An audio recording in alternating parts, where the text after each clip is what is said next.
ক্ষমতায় থেকে যেমন মবের রাজত্ব কায়েম করেছেন, মবতন্ত্রের বাংলাদেশ হিসেবে বাংলাদেশকে প্রতিষ্ঠিত করেছেন এবং মবকে মব না বলে প্রেশার গ্রুপ হিসেবে প্রতিষ্ঠিত করার চেষ্টা করেছেন, নিজেই মবের কবলে পড়েছেন, মবে আটকা থেকেছেন, মব করে প্রথম আলো, ডেইলি স্টারের মতো স্বনামধন্য 2 শীর্ষ পত্রিকা পুড়িয়ে দিয়েছেন। এই ব্যাপারগুলো যখন করেছেন ক্ষমতায় থাকতে এবং মববাজদের শাস্তি না করে মবের আক্রান্ত, মবের শিকার যারা হয়েছে তাদেরকে গ্রেপ্তার করে সন্ত্রাস বিরোধী আইনে কারাগারে পাঠিয়েছেন। এই ব্যাপারগুলো যখন করেছেন ক্ষমতায় থাকতে, এবার ওই মবের প্রীতি কিংবা মব প্রীতি এখন পর্যন্ত কমেনি যে তার দৃষ্টান্ত আমরা দেখলাম। ক্ষমতা থেকে যাওয়ার পরেও মবকে দিচ্ছেন উস্কানি, এমন উস্কানি দিচ্ছেন যে বর্তমান সরকারের আমলে যেন প্রচুর মব হয়, বিভিন্ন বিষয়ে যেন মব হতে পারে তার একেবারে পরিষ্কার উস্কানি দিলেন প্রফেসর ইউনূসের মেটিকুলাস সরকারের মেটিকুলাস প্রেস সচিব শফিকুল আলম। শফিকুল আলম যে মবকে উস্কানি দিলেন, সেই মব যদি বিএনপি সরকারের আমলে শুরু হয় তাহলে এর দায়ে কি তাকে গ্রেপ্তার করা হবে? কিভাবে মবকে উস্কানি দিলেন, কি কথা বলে, মানে বুদ্ধিমানদের তো আর সরাসরি বলতে হয় না যে এখানে এই হচ্ছে আপনারা মব করেন, এটা বলতে হয় না। বুদ্ধিমানরা বুদ্ধিদীপ্ত ভাষায় মবকে উস্কানি দিতে পারেন। তার একটা নগ্ন প্রয়াস শফিকুল আলমের একটি বক্তব্যে প্রকাশিত হয়েছে, যেটা নিয়ে গণমাধ্যমে খবরও হয়েছে, কিন্তু গণমাধ্যম হয়তো ওইভাবে ওই দৃষ্টিকোণ থেকে ব্যাপারটাকে মানে সরাসরি উপস্থাপন করেনি কিংবা করার সাহস পায়নি। চলুন একটু আলোচনা করে দেখি কিভাবে এই মেটিকুলাস শফিকুল আলম ক্ষমতায় থেকে যাওয়ার পরেও মবকে উস্কানি দিচ্ছেন। থাকবেন পলিটিক্স টিভির নিয়মিত আয়োজন। দর্শক, বলছিলাম শফিকুল আলমের মবকে উস্কানি দেওয়ার কথা। তার আগে একটি মানবিক কথা বলতে চাই। ফুড ফর অল, সবার জন্য খাদ্য, এই স্লোগান নিয়ে একদল তরুণ অসহায়, দুস্থ, ক্ষুধার্ত মানুষের পাশে রান্না করা খাবার নিয়ে দাঁড়াচ্ছে। তাদের এই মানবিক উদ্যোগটাকে সমর্থন করতে ডেসক্রিপশন বক্সে দেওয়া লিঙ্কে গিয়ে অন্তত চ্যানেলটা সাবস্ক্রাইব করে তাদেরকে উৎসাহিত করবেন, অনুপ্রাণিত করবেন, যেন এই মানবিক বার্তাটা পৌঁছে যেতে পারে 18 কোটি মানুষের কাছে। চলে যাচ্ছি মূল আলোচনায়। বলছিলাম শফিকুল আলম মেটিকুলাস ডিজাইনে আবার নতুন করে বিএনপি সরকারকে বিপদে ফেলতে মবকে উস্কানি দিলেন। এমনভাবে উস্কানি দিলেন যে এখন যেটা হচ্ছে সেটা যদি আমার সময় হতো, আমাদের সময় হতো, তাহলে কি হতো? তাহলে তো আপনারা মব করতেন, তাহলে তো এটা করতেন, তাহলে তো যমুনা ঘেরাও করতেন, তাহলে তো আমাদেরকে এটা করতেন। এই কথা বলে এখনকার প্রসঙ্গে এখন কেন মব হচ্ছে না, এখন মব হওয়া উচিত, এই উস্কানিটা তিনি দিচ্ছেন। এবং এই উস্কানি দেওয়ার ক্ষেত্রে তিনি বেছে নিয়েছেন বৈশ্বিক যে তেল সংকট, সেই তেল সংকটের প্রভাব বাংলাদেশে যে পড়েছে, সেই তেল সংকট বৈশ্বিক প্রভাবকে তিনি মবের একটা উস্কানি হিসেবে বেছে নিয়েছেন। কালের কণ্ঠের শিরোনামটা দেখে নিন। সেখানে বলা হচ্ছে, অন্তর্বর্তী সরকারের সময়ে তেলের জন্য এমন লাইনে কি হতো কল্পনা করুন তো। মানে তেলের জন্য যে লাইন বিএনপি সরকারের আমলে দেখা যাচ্ছে, এটা যদি অন্তর্বর্তীকালীন সরকারের আমলে হতো তাহলে কি হতো। এবং তিনি বলছেন যে পরিষ্কার করে যমুনা ঘেরাও হতো, এটা হতো, ওটা হতো, অর্থাৎ একেবারে পরিষ্কারভাবে তিনি বলছেন মবকে উস্কানি দেওয়ার কথা।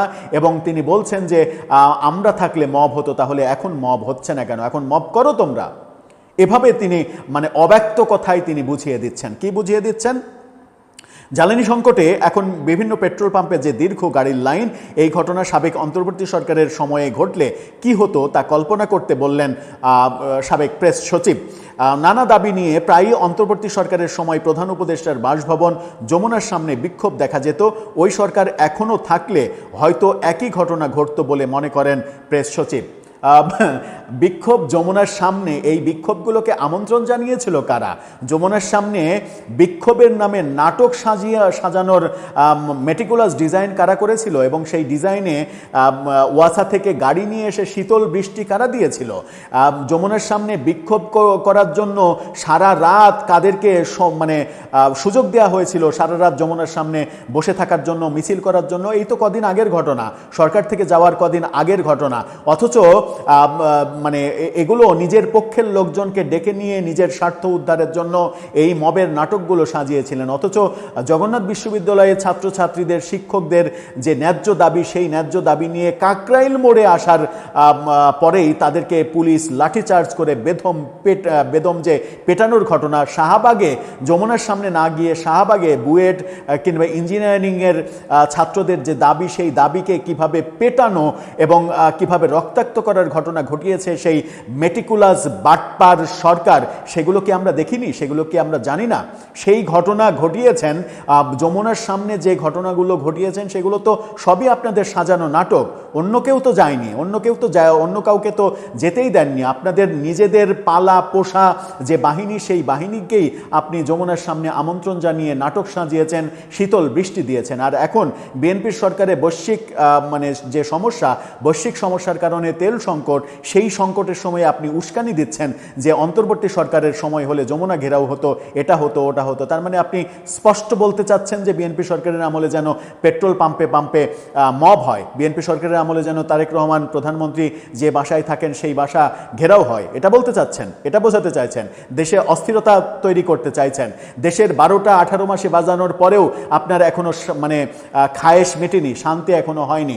আবারও নতুন করে নতুন সরকার, গণতান্ত্রিক যে সরকার, সেই সরকারের আমলে আপনি যেন মব হয় তার উস্কানি দিচ্ছেন। তিনি বলছেন যে তার ফেসবুক পেজে তিনি বলছেন যে একবার কল্পনা করুন, অন্তর্বর্তী সরকারের অধীনে একটি গ্যাস স্টেশনের লাইনে 12টি ভয়াবহ ঘন্টা আপনি কেবল আশা আর অদম্য ইচ্ছা শক্তিকে সম্বল করে টিকে গেছেন, আর শেষ পর্যন্ত খালি ট্যাঙ্ক নিয়েই বাড়ি ফিরছেন।